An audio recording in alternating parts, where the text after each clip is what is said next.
All right, I'm here with George Turner. George is from New York City. He's got islands in multiple. He's got offices in about 3 different offices around the place. George has been on our mastermind group here.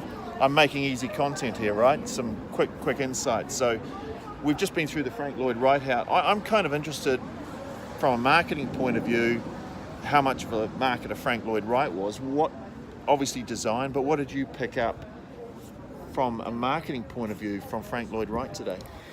Well, during this past session that we had, and starting to think about how we could design our buildings and things that actually promote the companies that we were working for, which is a concept.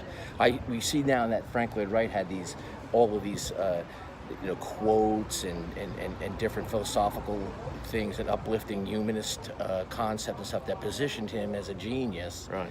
And he had no problem telling people how Right. much of a genius that he was. Yeah. And I think that there's a story goes, his mother told him that he was a genius in the beginning. Right. So There's a bit of programming to start with, yeah. And another thing about it, like, from an architect's point of view, when you see the way that he laid the building out, it was definitely set up for you were in an inner sanctum here, and a higher place there, maybe a lower place over here. He had the staff over there. His office was set off. Right. So it had a kind of a hierarchy set up where when you arrived in it, the building, you could tell that there was a different status.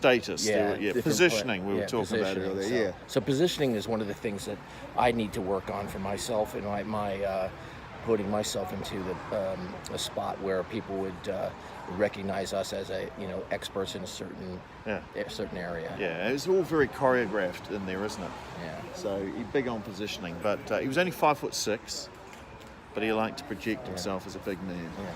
So it's interesting, isn't it? He was a marketer. Make no mistake, Frank Lloyd Wright, marketer first, architect second.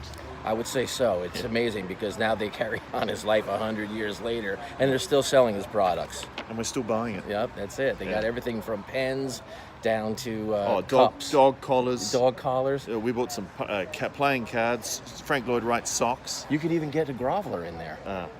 Let's not go there. That's a different story. Thank you, George.